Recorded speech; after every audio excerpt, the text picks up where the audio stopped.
आप बताएं।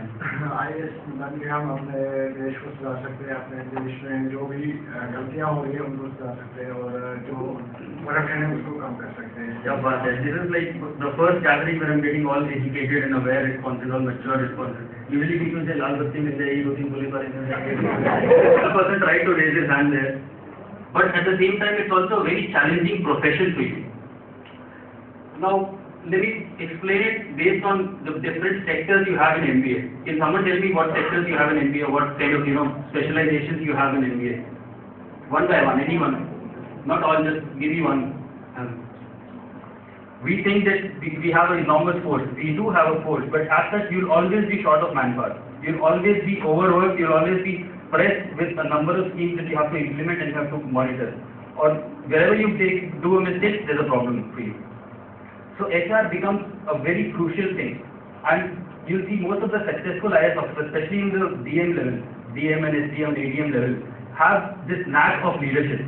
So basically, you're given this leadership role straight out of the training institute, which is a great opportunity. Not all of us can justify that, that's a different question, but people who do, for them, they can actually make a difference and have a successful and very satisfying life. Someone else with some other sector? Petroleum management. Okay, that's a specialization, that's okay, but even in IAS actually do that. So there is secretary level course there, but those kind of specializations come late in the career. In the initial level, let's look at things like IT. E-governance is one of the issues which you can bring about. Then look at finance. Finance is also, there's a crucial component for finance in these services, in the public services. So, finance in the sense that you are controlling the public exchequer's money. And when you're doing that, you have to do it in a very parsimonious way and in a very accountable manner. Especially with these RTI and all these transparency setups and that kind of a thinking coming in our government setup, you actually have to be very, very efficient with this. So, when you go in the finance sector, for instance, in the government of India or in the state government, you can actually make precedents, you can actually better the systems, the financial systems, so it's very technical in that sense. You can't say that IAS is a layman's job. It's very, very specialized. And what I'm trying to emphasize here is, in my batch itself, there are 10 or 12 people who've done an MBA from Ahmedabad, Bangalore, Calcutta, and every year this number of people who are getting after their MBA is increasing. And these are not people who IIM ke baad job nahi mila. Some of them are like that, maybe one or two, but most of them are people who left 60 or 70 lakh packages to come in the service. One of them has even got IAS in Nagaland cadre, and he's still continuing with that. So that is the kind of opportunity you get. I mean, basically, this is your life's decision as to what you want out of your profession. Don't take IAS as a change maker. Definitely you're a change maker. Definitely you can bring a difference to a number of lives. But it's a beautiful profession. I'll touch upon some points which were spoken while I was sitting there. First was, a lot of people are interested in growth. Growth in the sense that you have this very streamlined growth chart for you. And you are given this opportunity to experiment in the different fields. For instance, someone of you might stick to HR today, and he goes in the HR. After 10 years down the line, he says, HR is not good enough for me, or maybe in this phase of my life, I don't want to do HR, I want to sit back and do some finance work. But that option might not be available for you in the corporate sector. In the government, sadly or happily, it's there. So that kind of diversification of profile can be brought about in the services, in the IAS. One more thing is that you have to look at your remuneration not only from the monetary perspective, also from a number of other perspectives. Like the thing you said about change and whatever. I mean, I would like to believe that you actually believe in all that. So, given that, you should also, that will be a benefit in itself. Having a feeling of wiping out someone's tears right in front of you. That's a satisfaction. That very few jobs in the world give you. So. That's it. So far, if anyone has a question, or I'll continue with my monologue.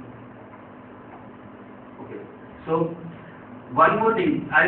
The thing I'm going to share now is because even I had this thing in mind that I should do an MBA, especially after my stint with IMRT Business School in France. So, over there, I had the opportunity to work with the social entrepreneurs, Mohammed Yunus, and a number of other people. So, what actually was driven into my mind after that experience was that MBA should act as your enabler. And that's what, when you talk to people from Harvard Business School or Kellogg's or really top-notch schools, and that too best of the people from those schools, you'll see this point of view coming again and again. That you should know what you want in life, and when you want that in life, if you think that MBA can get you, then you go for an MBA. MBA shouldn't be something you want in life. If you want a corporate job, for instance, you might be a doctor, and being a doctor, you can just treat patients. But tomorrow, if you want to run a hospital on yourself, you might take an MBA for that. You might be an engineer and you want to run that plant from a managerial capacity. Then you can go for an MBA. So you should look at MBA as an enabler, as something which can make you achieve what you want to do in life. So in that sense, Mr. Nadeem Khan has actually beautifully pointed that out. That the scope for things is huge. You can go in the real estate sector, you can go for entrepreneurship, you can go for social entrepreneurship. And believe me, India as a country provides a number of opportunities for all that. I mean, last time I had this interaction in college, IMRT, a number of students came up with ideas of social entrepreneurship per se. And that's a very encouraging sign. A lot of you can make a huge difference. And the kind of growth that you can have in entrepreneurship is unsurpassable.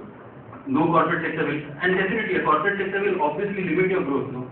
They have to limit your growth in order to limit the risk involved. You have to take the risk in order to grow more. So it's up to you. So don't get straitjacketed into that MBA. I've done an MBA now. I'll choose this profile. When I do this profile, there are these many companies available for me. Once I go in these companies, this is the path I have to be.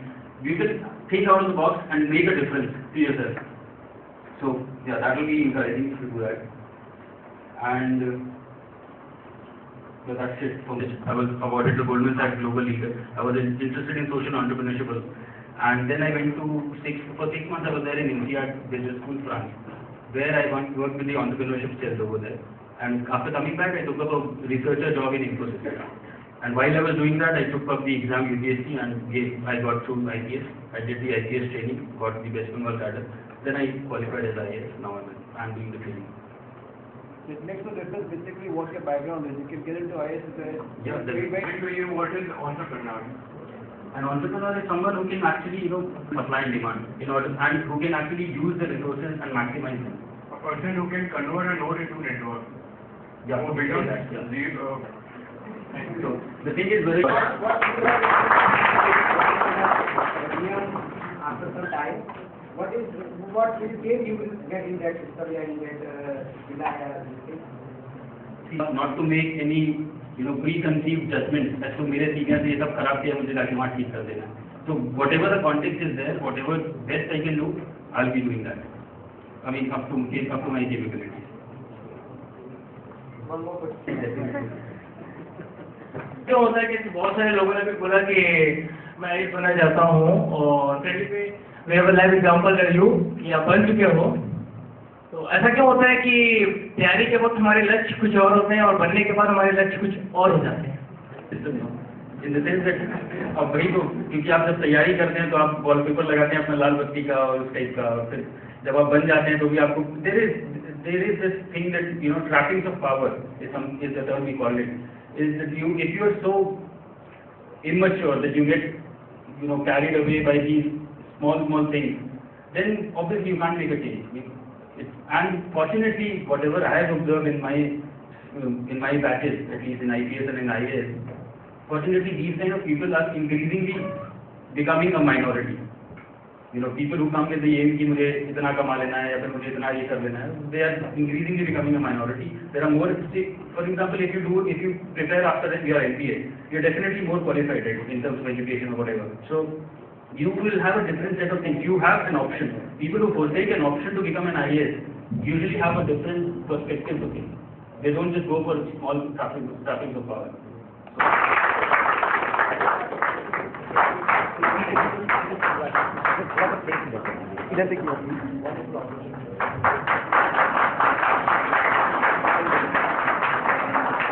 Institute and my fellow IMRTers. Thank you so much for gracing the occasion. We know acquiring degrees does not help in securing good jobs. Innovation and growth goes hand in hand. So to get a wider aspect, I would like to invite Mr. Saeed Hassan Tapa, CIF, to throw some light on his initial development stage. 15, 20 years back, I was aspiring So, of course, I am very happy to be here. I come from a very different background. I come from a sector called commodity, and I have worked in 3 different domains within commodities. So I have a small presentation which I would like to share with you. In my presentation also, I'll take one leaf out of Mr. Rajat Bansal's presentation talk with you. I'll be happy if you pose a question anywhere, and I would like to answer it the way I, can. I think I would have to come, and I'm beginning with a question. Anybody who can tell me about commodities as a sector, or commodities per se as what is it? Attend?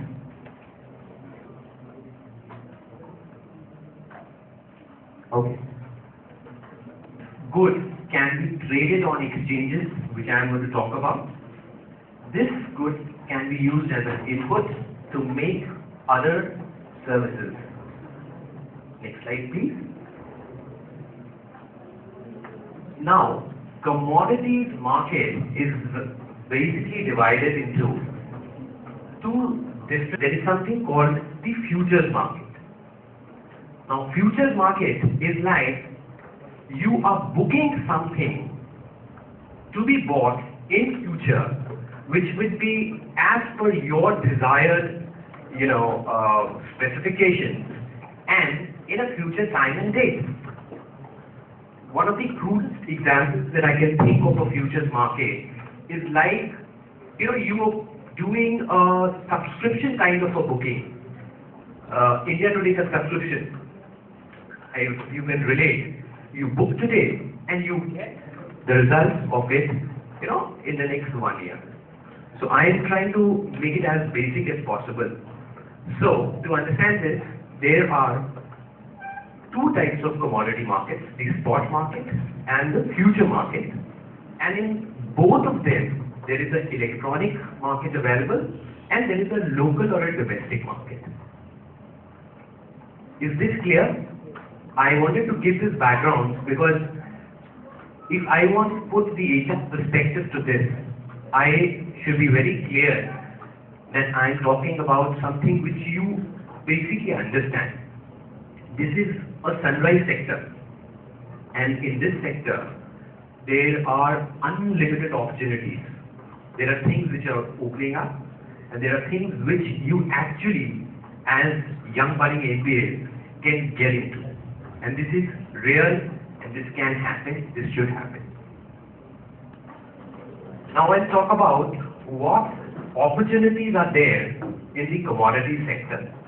In terms of the opportunities, we have exchanges which are called the futures exchanges and the spot exchanges.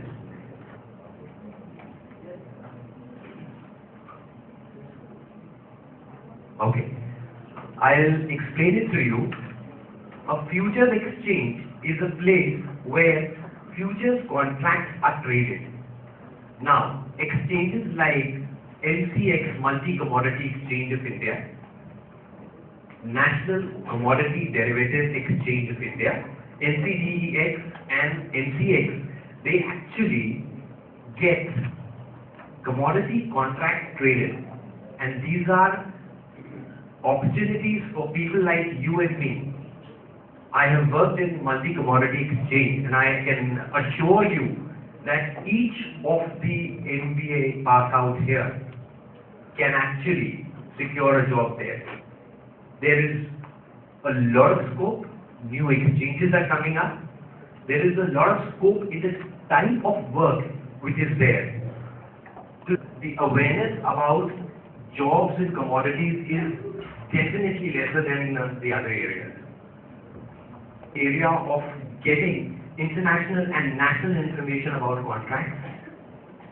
And last but not the least is the risk management.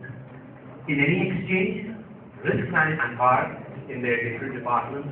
There is sales, there is operations, there is research, and there is risk management. Now, for people who want to make, we become people also.